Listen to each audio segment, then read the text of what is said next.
In today's video, I'm going to teach you how to cancel your Jotform subscription. It's a process you may need to go through if you've decided that Jotform is no longer the right tool for your projects, or if you're looking to downgrade to the free version for a while. Whatever the reason, I'll guide you through each step so you can navigate the cancellation process smoothly and efficiently. First things first, let's head on over to the Jotform homepage. You can do this by typing www.jotform.com into your browser's address bar. Once you're there, you'll notice a clean interface inviting you to dive into the world of online form building.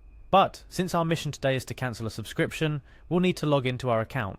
To do that, look for the login button, usually located at the top right corner of the web page. You'll know you're in the right place when you see options for logging in, including the standard email and password combination, or through various platforms like Google, if you've connected your Jotform account to other services. Assuming you've chosen your preferred method and successfully logged in, you'll be directed to the main dashboard. There's a lot going on here, but for today our focus is on accessing the account settings. To move forward, you'll want to navigate to My Forms, which you can find either directly on your dashboard or through the main navigation panel.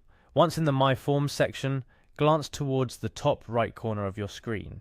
Here, you should see your profile.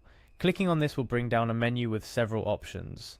Among these, you're looking for the Settings option. It may seem like we're clicking through a lot of menus, but each step brings us closer to our goal. After clicking on Settings, you'll be taken to another screen with several tabs lined up horizontally across the top. Look for the one labelled Account and give that a click. This is where things start to get a bit more specific to your account details. Within the account section, you'll see various information related to your subscription, including your current plan and its details. If you've previously upgraded your account, this is the juncture at which the cancel plan option becomes relevant. It might not be immediately obvious, so take a moment to look around. The interface design may lead your eye towards other calls to action like upgrading your account, but the cancel plan option is there. Is usually positioned near your account type or within the billing information section. Clicking on Cancel Plan will initiate the cancellation process. You might be asked to confirm your decision or provide feedback on why you're choosing to cancel your subscription. This feedback is mostly for Jotform's improvement, so share your honest thoughts if you're inclined.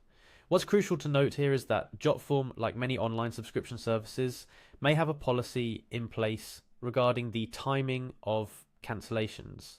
Specifically, how they handle refunds or the lack thereof. It's always wise to review these policies found in the terms and conditions before finalizing your cancellation to avoid any unwanted surprises.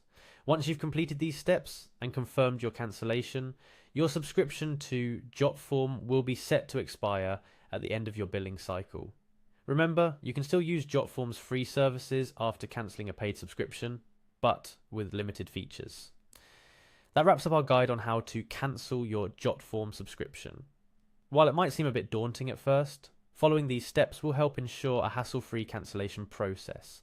And remember, you can always revisit Jotform in the future should your needs change. Thank you for watching and be sure to reach out with any questions or for further assistance.